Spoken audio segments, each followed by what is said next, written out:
Hi, Nurse Sherry here, and today we're going to be going over the CNA testable skills, assist with the bedpan. So the first thing I want to do is kind of go over just a couple different bedpans that we have. This first one here is called a fracture pan, and so we use this if somebody had hip surgery or they can't flex their hips very well or it's painful to do that. So you might see that, and you would see a doctor's order for that one. And this is a standard bedpan. As you can see, mine has handles. Not all of them have handles, so you'll just know that the bigger side is going to go up towards the head of the bed when you're placing it. The handles are nice to be able to maneuver it around once you're under the patient in case you didn't get it in the perfect position. All right, and then they also come in metal ones, and so you would use those for any bariatric patient. So if you have a really heavy patient, you want to make sure you get the metal ones because these plastic ones, they will flatten out. So just make sure that you have the correct bedpan that's appropriate for your patient. All right, so let's start our skill. Hi, Mrs. Smith. My name is Sherry, and I'll be your CNA today. How are you? Good. I was going to place you on the bedpan. Would that be okay with you? All right, I'm going to gather my supplies, and I'll be right back. I'm going to check the bed and make sure that it's locked, and I'm going to make sure that my patient has his call light.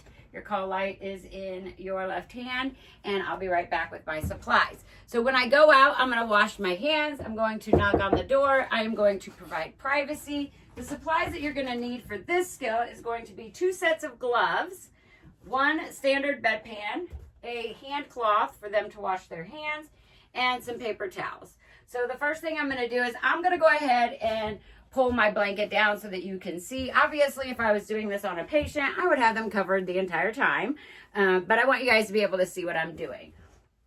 Okay, so the easiest for you as far as how much time you have to do all your skills, it's going to be easiest to do it the first way I'm going to show you. At the end, I will show you the other way because it's the way that I always use when I am actually in the hospital or in a nursing home when I'm working, because people really can't maneuver very well with their hips. Okay, so I'm going to go ahead and apply my gloves. I'm going to grab my bedpan, and I'm going to ask the patient to lift up their hips so I can place this underneath of them, okay? So what they would do is if they needed some help, I would support their knee joints to get them up. And then what they would do is they would lift up their hips. I would slide this underneath, and then they would be sitting on it. And you can see you can see that there is room there, so you know that you got it in place, right? Okay, and then the next thing I'm going to do is go ahead and give them their toilet paper, and here's a hand cloth for you to go ahead and wash your hands when you are done. I'm going to remove my gloves the proper way, pinching, putting it in this glove, put my 2 fingers underneath here, and all my dirt is inside the glove. I'm going to place that in the trash can, wash my hands, come back, make sure that my patient has everything. I'm going to go ahead and raise the head of the bed so that they are in a comfortable position. So Ms. Smith, I'm going to go ahead and raise the head of your bed so that you are in the most comfortable position to be able to go to the bathroom.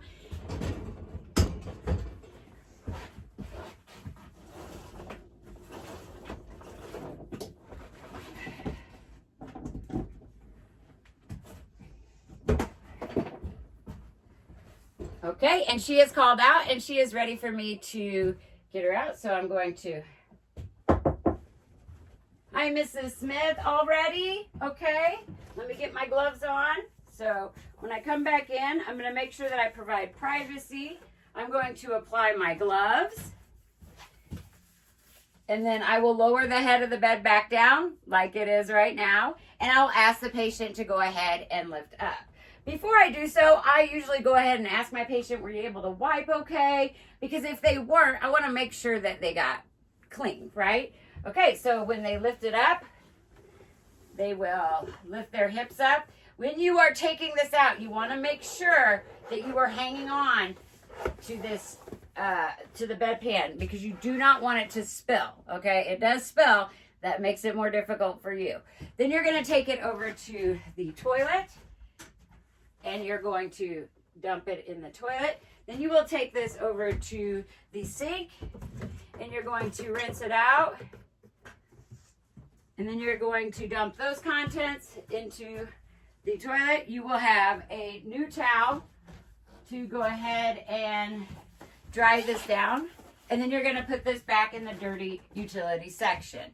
Okay, then I'm going to take my gloves off, again, the proper way, dispose in the trash can. I will come back and ask if my patient was able to wash her hands and if she needs anything else. She doesn't, so I'm going to remove those things. I will place my patient blanket back on. They have their call light.